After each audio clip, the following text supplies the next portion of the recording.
By November 30th, 1942, the Battle of Guadalcanal was more than 3 months in, and for the Japanese, the situation was becoming desperate.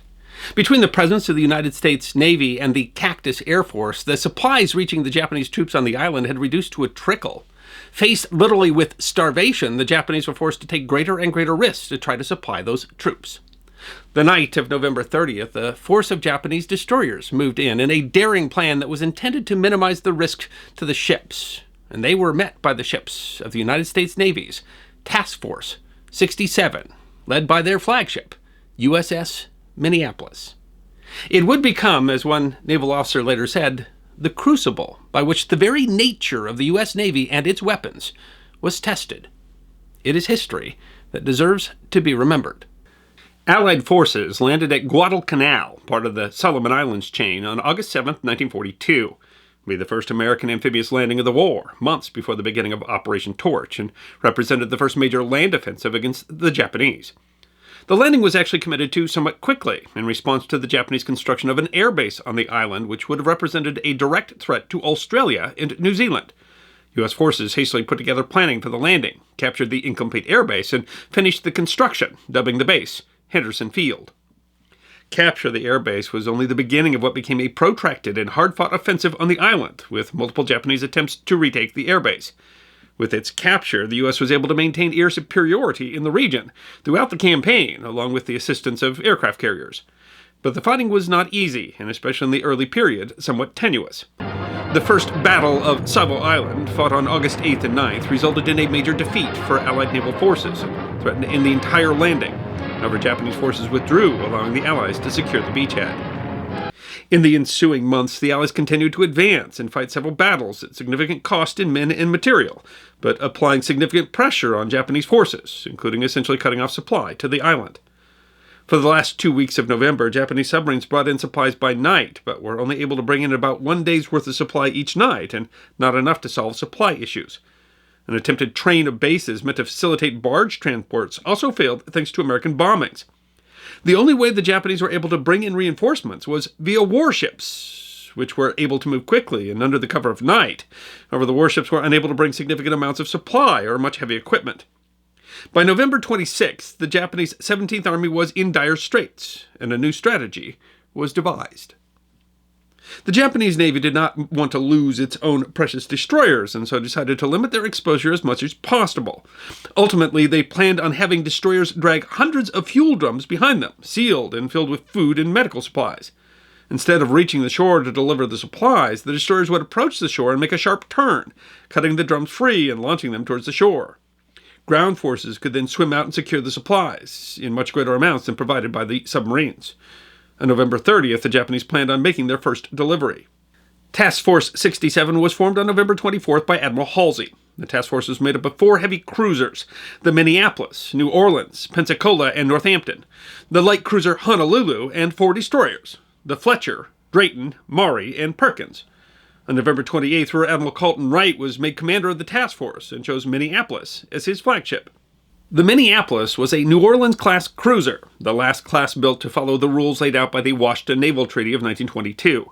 She was originally classed a light cruiser, but reclassified as a heavy cruiser shortly after she was laid down at the Philadelphia Navy Yard in June 1931. The actual definition of a heavy cruiser was not established until the London Naval Treaty in 1930. Because of the treaty, the ship was limited to a displacement of 10,000 tons, equipped with 9 8-inch 50-caliber naval guns in 3 turrets. She was launched in September 1933 and commissioned on May 19, 1934. Stationed at Pearl Harbor, she was outside of the harbor for gunnery practice on December 7th and immediately began patrol duties. She would play a large role in the Pacific, beginning with the Allied raid on the Marshall and Gilbert Islands. She was present at the Battle of Coral Sea, where she screened the Lexington and shot down 3 enemy bombers. She later rescued survivors from the Lexington when she was scuttled. She was also present at Midway before being dispatched to protect carriers during the Guadalcanal landings. By then, she was under the command of Charles Rosendahl, who had served in the Navy since World War I, and in the interwar years served aboard several naval airships, earning the Distinguished Flying Cross after successfully landing the bow portion of USS Shenandoah after it had broken up mid-flight, and witnessed the destruction of the Hindenburg. On November 29th, Allied intelligence intercepted a message about the attempted resupply by the Japanese destroyers the following day. Wright and Task Force 67 were dispatched to intercept the Japanese destroyers, leaving just before midnight from Vanuatu on November 29th. Before arriving, the Allied ships were joined by 2 additional destroyers, which Wright ordered to take positions behind the rest of the ships.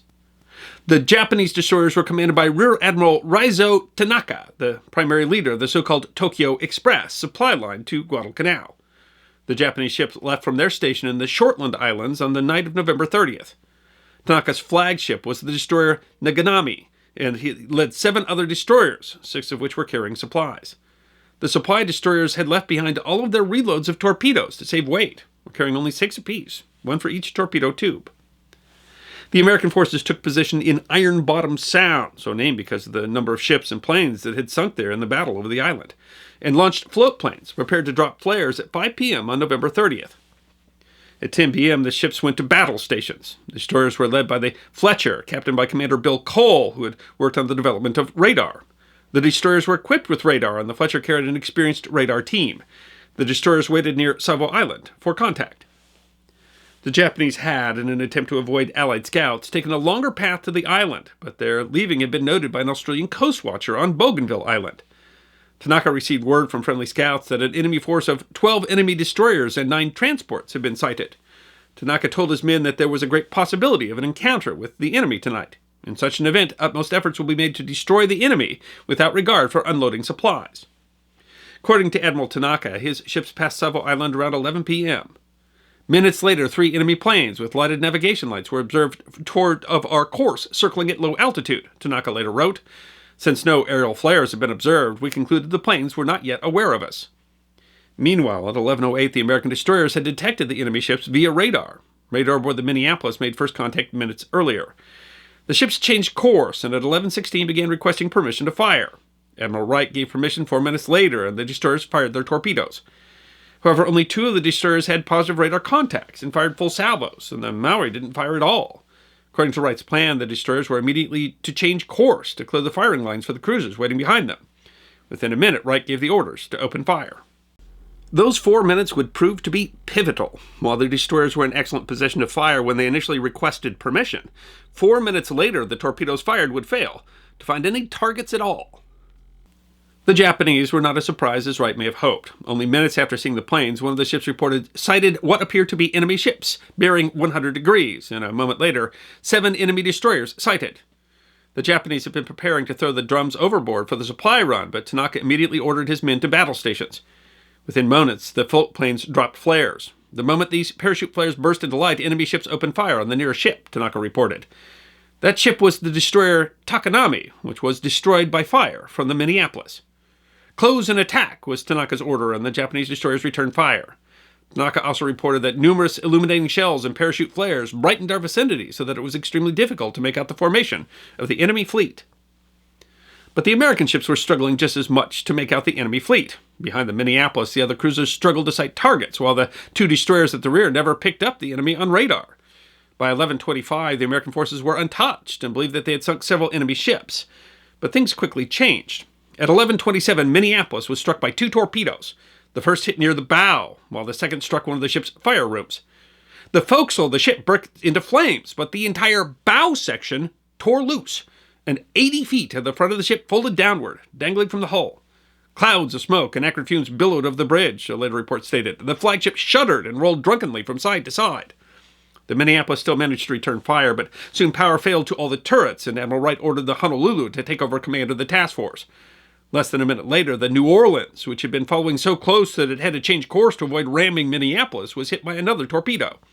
The forward magazines and gasoline stowage exploded, blowing away her bow as well, including the first turret. The third cruiser, Pensacola, sheared out of line and was hit 11 minutes later. The fuel tank was hit, and the ship's crew would fight blazing fires for the rest of the night. The Northampton was hit 9 minutes after that, and damaged so severely that it sank. On the Japanese side, Tanaka reported that his flagship, a target herself of a tremendous concentration of enemy gunfire, miraculously sustained no direct hits. Only 1 of the 8 destroyers sank. For the U.S., the battle was a disaster. 4 of the 5 cruisers were knocked out of action, 1 for good. Rear Admiral Samuel J. Cox, Director of Naval History and Heritage Command, considers the battle to rank among the greatest defeats of the U.S. Navy. But the Americans had prevented the supply run, and the Japanese victory had negligible effect on the overall battle for Guadalcanal. Later, criticism fell upon the destroyers, especially on Captain Cole of the Fletcher. Wright determined the destroyers had fired too early and then should have returned to help the cruisers instead of retiring. Cole and the commanders of the destroyers disagreed. Wright's delay and their orders requiring them to request permission to fire ignored the destroyer commanders' expertise with their own ships, allowing their targets to escape the optimum firing solutions. Likewise, the cruisers failed to maneuver in anticipation of what should have been an expected torpedo attack. In general, the failure of the cruiser captains to respond to the changing events of the battle and their inexperience with radar would prove to be a failure of doctrine and command, leading to a nearly unmitigated debacle, with Wright at its center. Wright received no reprimand, but was reassigned from a combat command to the Navy staff in Washington, D.C. And after losing 4 more cruisers in similar actions, a task force commander said that there was a basic fallacy of chasing Japanese torpedo boats with cruisers. The most important consequence, however, was a better understanding of how to use destroyers. Fletcher's officers helped to develop the first CIC handbook for destroyers, and a later study led to destroyers being freed to attack independently, which became a tenet of U.S. Navy destroyer doctrine. Finally, the Japanese failure to resupply its troops contributed to their decision to abandon the island. The Minneapolis and New Orleans almost miraculously were both able to keep their ships afloat and reach the U.S. naval base on the island of Tulagi, where emergency repairs could save the ships. Captain Rosendahl of the Minneapolis first sailed towards Guadalcanal, hoping that it could beach it on an American-controlled shore, but the ship proved to be able to sail, though only at about 3 knots. With the help of Seabees at Tulagi, the ship was repaired well enough to be sent to California, where a new bow could be built. Rosendahl was awarded the Navy Cross for saving the ship. The Minneapolis would return to service in August 1943 to serve in every major Pacific operation except Iwo Jima, including the recapture of Guam, the Battle of Surigao Strait, and Okinawa. She earned 17 battle stars during the war, making her one of the most decorated ships of the war. Along with the remaining 4 New Orleans-class cruisers, she was decommissioned after the war. The Minneapolis was sold for scrap in 1959. The Minneapolis served with distinction throughout the war and participated in a huge number of naval battles and landing operations, including her rather dramatic role in the Battle of Tassafaronga.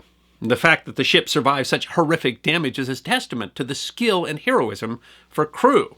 And despite the Japanese naval victory, the action went a long way towards convincing Japan that they could not hold Guadalcanal. And that retreat from Guadalcanal was the beginning of the end for Japan. They would spend the rest of the war on the defensive.